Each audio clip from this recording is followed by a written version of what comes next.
പരിപാടി. ഇഞ്ചി മുളകും കൂട്ടുകൾ അങ്ങനെ അരച്ചെടുക്കട മമ്മാലി. നെയ്യ് തിളക്കട്ടെ, കോയി കാല് പൊരിക്കണ്ടേ, വേവു കണക്കെ ദമ്മിനുള്ളിൽ ഉണർന്നൊരു സമ്മാനം.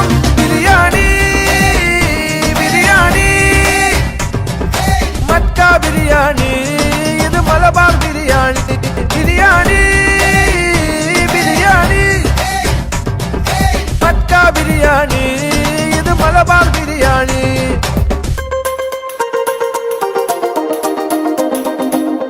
അരച്ചു വെച്ചത് എടുത്തുതാ, അരിഞ്ഞു വെച്ചത് എടുത്തുതാ, ചേലൊപ്പിക്കാൻ വറുത്തു കോരിയ അണ്ടിപ്പരിപ്പുതാ. മൈദ കുഴച്ചുംതാ, ഇത്തിരി തേങ്ങാപ്പാലും താ, പടായി നിർത്തി വേവും കൂട്ടിൽ ഇടക്കിളക്കിത്താ. ആവി പറക്കും ചോറിനരികെ നാവിനൊരാനന്ദം.